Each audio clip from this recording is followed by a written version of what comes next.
Ya, benarkah rapid test ini menjadi ladang bisnis? Kita langsung akan mendalami dengan 3 narasumber, tapi yang sudah terhubung bersama kami sudah ada 2. Ya, ini sudah ada Pandu Riono, ahli epidemiologi Universitas Indonesia. Selamat pagi, Pak Pandu. Selamat pagi, Pak Pandu. Selamat pagi, Mbak Rati dan Mas Arif.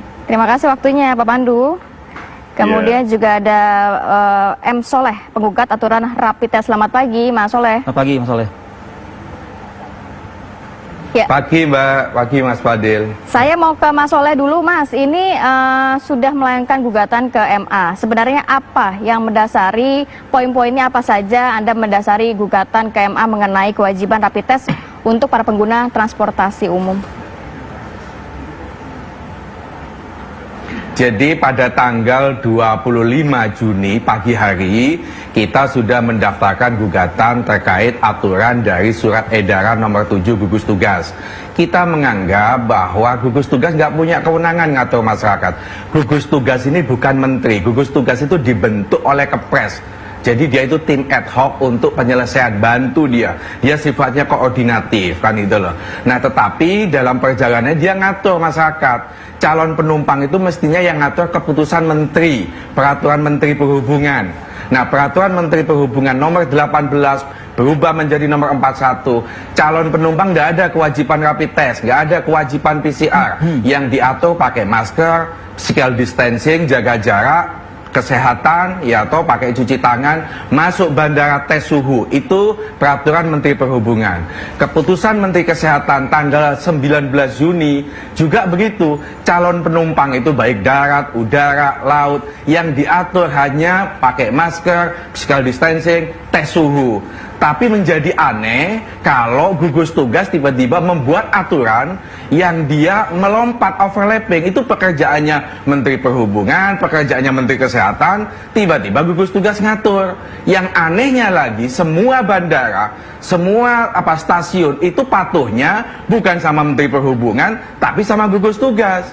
Nah karena saya ini sudah 2 kali disuntik rapid test, maka saya berpikir yang dirugikan tidak hanya saya, tapi puluhan ribu setiap hari orang itu menggunakan jasa transportasi ini. Ketika saya di Jakarta ada orang mengaku ke saya sudah 6 kali mas, suntik itu. Dan juga suntik ini berbiaya mahal. Saya 2 kali 300.000, yang kedua 350. Ada seorang ibu, suami plus anak itu kena 1.050.000. Saya tanya, ibu mau kemana? Ke NTT. Ini apa pesawat? Bukan kapal laut. Tiket berapa kapal laut? 312. Ini gila. Tiket lebih murah dibanding rapid test. Kan kasihan masyarakat kalau dibeginikan terus. Bahwa ini ada wabah corona berbahaya. Oke, iya kita paham itu. Tetapi jangan masyarakat itu diperberat. Ini orang ditakut-takuti sehingga karena berbiaya mahal, akhirnya orang nggak jadi berangkat keluar kota. Yang lebih aneh begini, Mas Fadil sama mbaknya ya. Kalau kita masuk bandara, kita dites suhu. Kalau tes suhu kita di atas 38, kita nggak bisa masuk bandara. Meskipun kita sudah membawa hasil rapid test. Yang menjadi pertanyaan, yang bisa menyebabkan kita masuk bandara itu rapid testnya atau tes suhunya. Menjadi tidak berguna rapid test suhu itu kalau kondisi kita sakit kan itu. Kalau saya berandai-andai mungkin itu sebagai untuk pencegahan sudah tidak awal ada biaya saja mungkin Mas Soleh. Mas Fadil, saya kasih tahu, yang namanya rapid test itu bukan vaksin. Rapid test itu hanya untuk mengetahui seseorang itu antibodinya itu lemah atau tidak.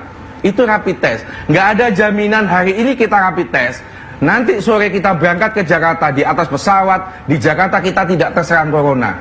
Nggak ada jaminan. Apa gunanya rapid test? Nah, tanggal 25 pagi kita gugat, sore sudah rame di media sosial, sudah rame di berita-berita online. Besoknya tiba-tiba gugus tugas membuat aturan berubah.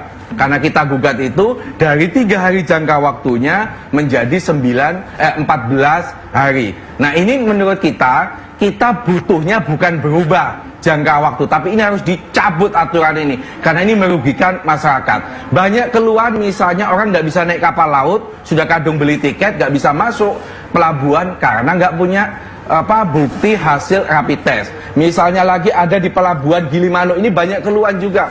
Sopir-sopir mengeluh karena harus mengeluarkan uang 250.000 iya. karena harus rapid test. Mas kalau Soleh, Ya, kalau melihat kan tadi Mas Soleh mengatakan sudah diperpanjang menjadi 14 hari, tapi Mas Soleh tetap menginginkan untuk dicabut.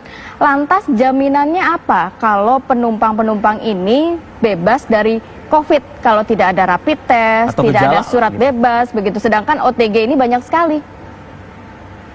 Loh, saya tadi kan mengatakan apa jaminannya saya hari ini rapid test, saya sudah naik bandara lolos, oke, besok lusa saya kena, rapid test itu masih berlaku loh, nggak ada jaminan juga, karena ini bukan vaksin, ini hanya untuk mendeteksi saat itu ketahuan antibodinya dia lemah. Orang yang reaktif hasilnya belum tentu dia kena corona, bisa jadi kena virus lain, influenza dan lain-lain. Jadi ini nggak ada jaminan, itu satu. Yang kedua, bukankah kita sudah dites suhu yang di atas 38 karena demam atau penyakit-penyakit yang lain, dia nggak bisa berangkat.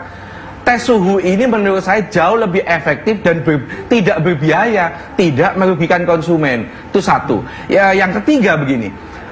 Rapid test saya ini pagi itu hasilnya nggak bisa kita tunggu loh di rumah sakit, malam baru bisa keluar hasilnya. Artinya apa? Kita sebagai calon penumpang nggak bisa saat itu mau berangkat ke Jakarta, nggak bisa saat itu naik kereta, nggak bisa, baru besoknya. Jadi bukankah ini menurut saya mempersulit kita sebagai calon penumpang gitu loh. Kita tidak dipermudah sekarang. Saya naik pesawat aja kapasitas 160, yang naik nggak sampai 15 orang kok. Kalau di model kayak begini, orang malah nggak berangkat lagi. Bagaimana ekonomi ini bisa pulih kalau modelnya diperberat seperti ini, dibikin susah? Kembali lagi aja menurut saya, gugus tugas nggak punya hak untuk ngatur masyarakat. Dia hanya sebagai tim pengarah. Barulah Kementerian Perhubungan, Kementerian Kesehatan yang membuat aturan larangan itu, bukan gugus tugas. Yang Anda fokuskan ini gugus tugasnya atau rapid testnya? Ya, karena yang mengeluarkan aturan itu gugus tugas. Saya hanya membuat argumentasi ada dua tadi. Satu, dia nggak punya kewenangan. Sudah nggak punya kewenangan, aturannya menyusahkan masyarakat. Oke, baik. Saya ke epidemiolog Universitas Indonesia, Mas Pandu, Pak Pandu Riono. Ada komentar Anda soal keluh kesah yang dialami oleh sebagian masyarakat yang kemudian juga dirasakan oleh Mas Soleh tadi di Surabaya? Iya, sebenarnya rapid test yang untuk mendeteksi antibodi itu sangat tidak akurat. Jadi dia hanya mendeteksi antibodi yang biasanya lebih dari seminggu baru terbentuk antibodinya dan bisa dideteksi oleh rapid test tadi. Tidak pernah dianjurkan rapid test untuk screening maupun untuk diagnostik. Karena hasilnya non-reaktif itu bukan berarti dia tidak terinfeksi. Iya, dia bisa saja terinfeksi. Karena kan yang seharusnya dengan PCR, dengan swab gitu, itu akan jauh lebih akurat karena mendeteksi virusnya. Dan kalau hasilnya reaktif, artinya positif, belum tentu juga dia infeksius. Harus diperiksa lagi dengan PCR. Jadi menurut saya sih, kita hentikan saja penggunaan rapid test. Sejak awal ini memang bermasalah. Saya tidak tahu kenapa kok tiba-tiba sejak awal itu rapid test menjadi pegangan. Memang waktu itu kapasitas testing kita untuk PCR itu masih terbatas. Sekarang sudah mulai meningkat, bahkan harus ditingkatkan. Kita hentikan semua untuk rapid test. Nanti kita pakai untuk melakukan survei serologi, karena itu yang paling penting, Pak Pandu, bukan untuk deteksi. Baik, kalau boleh mengutip dari pernyataan tim komunikasi gugus tugas yang menyatakan bahwa ada 3 alasan kenapa rapid test ini masih dilakukan atau masih digunakan oleh pemerintah.